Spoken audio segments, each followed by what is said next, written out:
Assalamualaikum warahmatullahi wabarakatuh. Perkenalkan, nama saya Rahmizan Rina Putri dengan NIM 2306373 dari Prodi Pendidikan Teknik Elektro dengan mata kuliah Kurikulum Pendidikan Teknologi Kejuruan.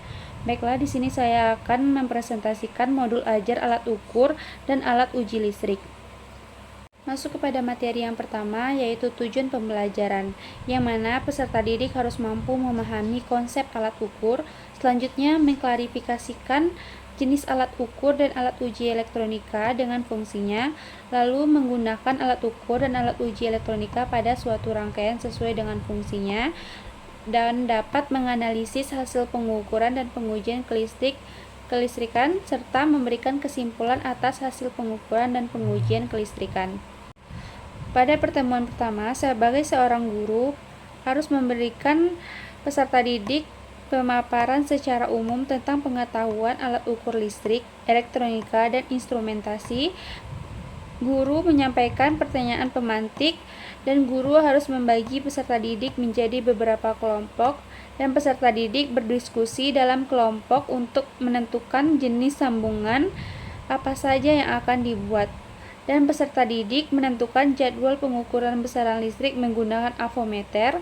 Selanjutnya, peserta didik mengerjakan proyek sesuai jadwalnya. Lalu, seorang guru menguji hasil pengukuran peserta didik, dan peserta didik menganalisis dan mengerjakan laporan dari hasil pengukuran besaran listrik.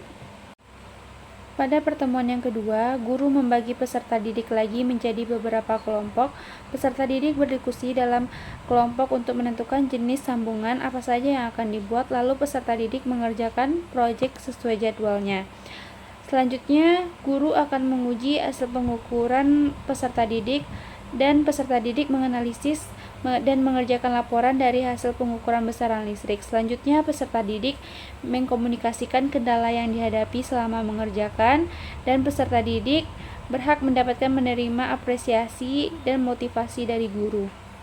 Selanjutnya, pada pertemuan yang ketiga, peserta didik dapat menanyakan hal yang tidak dipahami pada guru, dan peserta didik mengkomunikasikan kendala yang dihadapi selama pengerjakan, serta peserta didik menerima apresiasi dan motivasi dari guru. Masuk kepada refleksi, apa saja kendala yang peserta didik alami selama mengikuti pembelajaran, dan apakah terdapat instruksi atau petunjuk yang sulit dipahami selama mengikuti pembelajaran, dan bagaimana perasaan peserta didik selama mengikuti pembelajaran, dan bagaimana menurut peserta didik apa yang perlu ditambahkan dan dikurangi dalam proses pembelajaran. Selanjutnya ada asesmen, yang mana yang pertama adalah penilaian pengetahuan atau disebut dengan asesmen tertulis yang berbentuk pilihan ganda atau uraian singkat. Kriteria penilaian adalah kemampuan menjawab soal berbasis studi kasus. Yang kedua ada penilaian keterampilan atau proyek LKPD, yang mana berbentuk kegiatan kelompok atau simulasi proses produksi atau pengisian LKPD, yang mana aspek yang dinilai adalah ketepatan isi jawaban LKPD, dan keaktifan dan kolaborasi dalam diskusi, serta kualitas presentasi kelompok. Selanjutnya, yang ketiga adalah penilaian sikap, yang mana profil pelajar Pancasila yang berbentuk observasi selama pembelajaran berlangsung, dan aspek yang dinilai adalah berpikir kritis, gotong royong, mandiri, kreatif, serta skala penilaian.